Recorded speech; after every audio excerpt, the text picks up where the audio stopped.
For us as Christians, we should be doing everything without rivalry or meaningless thinking.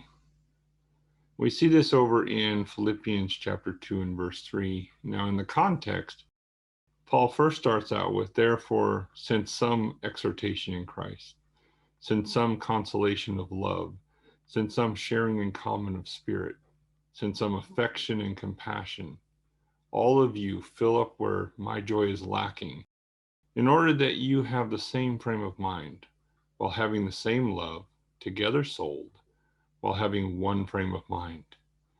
He then goes on to say, nothing according to rivalry or meaningless thinking, but in the humility of mind considering others as having more value than yourself.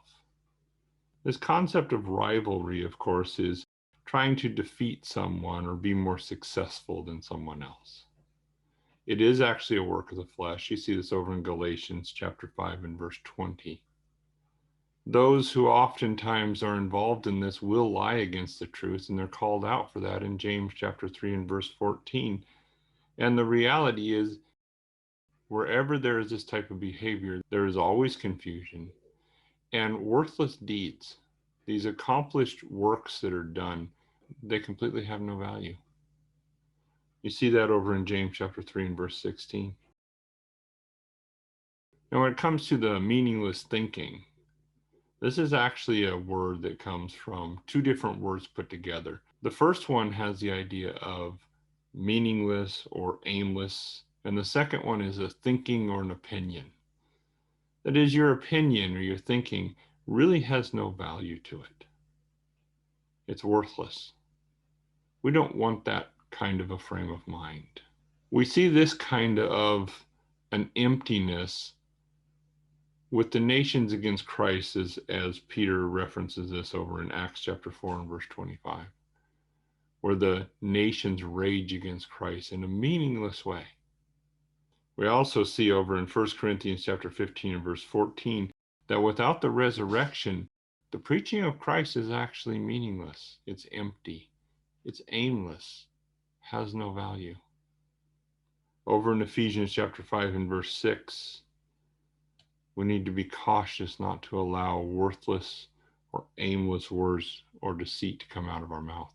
That should not be any part of a Christian life. Rather, what we should have is humility. And this is the proper word for being humble. It is somebody who has a lowly or humble frame of mind. This is not the word that oftentimes is translated as meek. Meekness means to have objectivity of mind. This one actually means to have a proper humility of mind. Serving the Lord with humility. Acts chapter 20 and verse 19. Humility should be something that we fasten around ourselves. 1 Peter chapter 5 and verse 5. Bearing one another in humility. Ephesians chapter 4 and verse 6. And you know, the reality is there are some people who, sadly, are going to try to present a false humility. A humility where they're serving spirits and angels, and they're doing things that really ultimately are to steal the prize from another person. Colossians chapter 2, verse 18 and 23 talk about this. Having an appearance of wisdom, but they don't actually have wisdom. We don't want that kind of humility. We want a true kind of humility.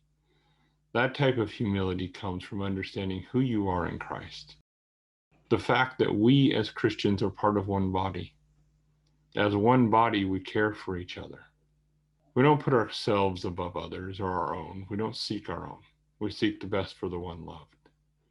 See over in Colossians chapter 3, verses 12 and 14, it says, therefore, clothe yourself as elect of God, holy and beloved, affectionate compassion, kindness, humility, objectivity of mind, long-suffering, bearing one another while being gracious to yourselves.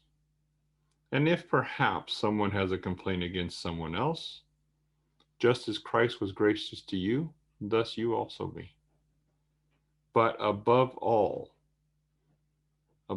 these things, love, which is the bond of maturity.